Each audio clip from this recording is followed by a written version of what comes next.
చీరాల శాసనసభ్యులు మధులూరి మాలకొండయ్య సారథ్యంలో చీరాల పట్టణ అభివృద్ధి దిశగా కీలక చర్యలు కొనసాగుతున్నాయి. ఇందులో భాగంగా చీరాల పురపాలక సంఘ పరిధిలోని 14, 15, 19 వార్డులకు సంబంధించిన పిండాల దిబ్బ ప్రాంతంలో నూతన షెడ్ల నిర్మాణం మరియు ఆధునీకరణ పనులను ఎమ్మెల్యే ఆదేశాల మేరకు చీరాల మున్సిపల్ చైర్మన్ మించాల సాంబశివరావు శంకుస్థాపన చేశారు.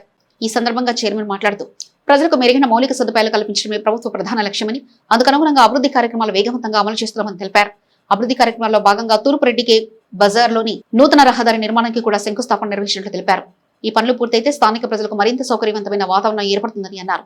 ఈ కార్యక్రమంలో మున్సిపల్ కౌన్సిలర్లు 14వ వార్డు కౌన్సిలర్ చుక్క నాగలక్ష్మి, 15వ ward councillor Sharada, municipal DE Raghuram, municipal అధికారులు, పార్టీ నాయకులు, స్థానిక ప్రజాప్రతినిధులు, స్థానిక ప్రజలు పాల్గొన్నారు.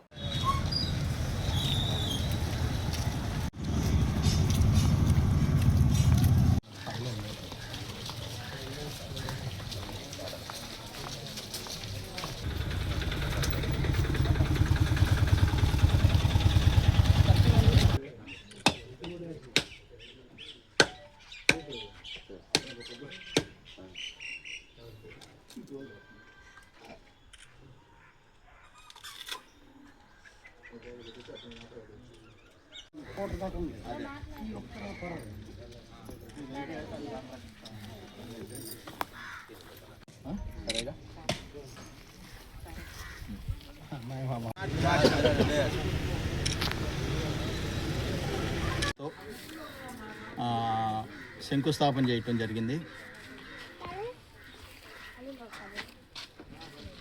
అలాగే సచివాలయం వెనుకున్న తూర్పు రెడ్డిక బజార్లో రోడ్డు ఒకటి శంకుస్థాపన చేయటం జరిగింది. ఎమ్మెల్యే గారు అనేక మార్లు చెప్పున్నారు, 33 వార్డుల్లో అనేక పనులతో చీరాల అభివృద్ధి చెందుతుంది అని. సుమారుగా ఈరోజు ఎస్సీ సప్లాన్ కానీ, ఉడా కానీ, 15th ఫైనాన్స్ కానీ, జనరల్ ఫండ్స్ కానీ 20 కోట్ల రూపాయల పైగా పనులన్నిటికీ కూడా టెండర్లు పిలవటం జరిగింది. పనులు అన్ని వార్డుల్లో కూడా ఒకేసారి మొదలయ్యి ప్రోగ్రెస్లో ఉన్నాయి. ఇకపోతే కేవలం రోడ్లు, డ్రైన్లే కాదు, 2 కోట్ల రూపాయలతో ఫైర్ ఆఫీస్ కానివ్వండి, 5 కోట్ల రూపాయలతో సబ్స్టేషన్